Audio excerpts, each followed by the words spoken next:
Halo teman-teman, kalian pasti udah nggak asing lagi kan sama Elon Musk dan SpaceX? Nah, kali ini kita mau bahas gebrakan terbaru mereka yang bikin dunia heboh. Roket raksasa Starship yang berhasil diterbangkan dan mendarat dengan teknologi canggih lengan robotik. Gimana ceritanya? Yuk, kita bongkar sama-sama. Bayangin, teman-teman, ada roket sebesar gedung 10 lantai yang diluncurkan ke angkasa, terus balik lagi, mendarat dengan presisi. Bukan pakai roda, bukan pula mendarat di landasan biasa, tapi mendarat di lengan robotik raksasa. Kebayangkan betapa gilanya ide ini? Elon Musk dan SpaceX emang nggak pernah berhenti bikin inovasi. Baru-baru ini mereka berhasil meluncurkan dan mendaratkan Starship, roket terbesar yang pernah dibangun SpaceX, yang tingginya hampir 120 meter. Tapi yang paling bikin kagum adalah cara roket ini mendarat. Alih-alih pakai teknologi pendaratan tradisional, Musk dan timnya memanfaatkan lengan raksasa yang mampu menangkap dan menahan roket saat kembali ke bumi. Nah, Starship ini bukan roket biasa. Tujuan besar dari roket ini adalah misi-misi luar angkasa jarak jauh, mulai dari bulan sampai Mars. Iya, Mars, teman-teman. Bayangin suatu saat nanti manusia bisa tinggal di planet lain, dan Starship bisa jadi transportasi kita ke sana. Tapi, buat mencapai mimpi itu, SpaceX harus memastikan roket ini bisa digunakan berulang kali dengan biaya yang jauh lebih murah. Yang paling seru adalah teknologi yang disebut catch arms ini. Lengan raksasa ini bukan cuma tangguh, tapi juga presisi. Bayangin aja, roket yang jatuh dari ketinggian ribuan meter dalam kecepatan luar biasa bisa ditangkap tanpa merusak komponen-komponen penting. Ini menghemat waktu dan biaya perbaikan. Bikin roket bisa segera dipakai lagi. Lengan ini benar-benar jadi bintang utama dari uji coba Starship.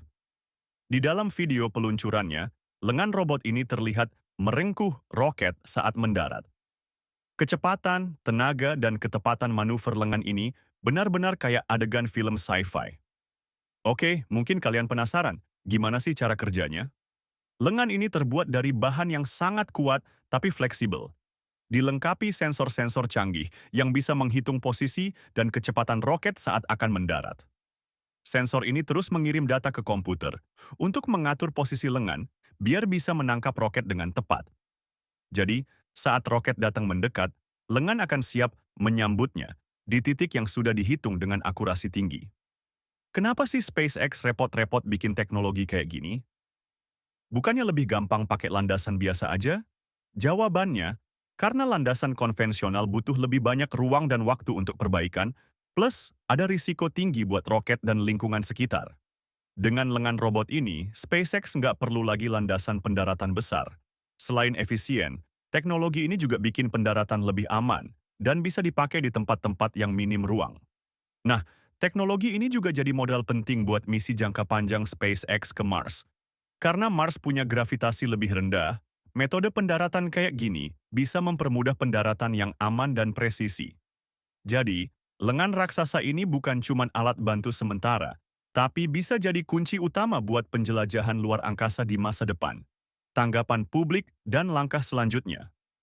Setelah berhasilnya uji coba ini, publik heboh dan kagum sama pencapaian SpaceX. Ini jadi bukti kalau mereka serius sama visi menjadikan manusia spesies multiplanet. Tapi tantangan mereka belum selesai, karena ke depannya, SpaceX harus terus uji coba buat memastikan teknologi ini benar-benar siap untuk misi besar yang sesungguhnya. Dan tentu aja, dunia masih terus menunggu perkembangan terbaru mereka. Gimana menurut kalian, teman-teman? Kira-kira gimana masa depan SpaceX dan penjelajahan luar angkasa ini? Apakah kita bakal ngeliat misi ke Mars beneran terjadi di masa hidup kita? Jangan lupa kasih like dan subscribe buat video seru lainnya tentang teknologi dan penjelajahan luar angkasa. Jangan sampai ketinggalan, karena kita bakal terus ngasih update yang bikin kalian makin penasaran sama masa depan teknologi.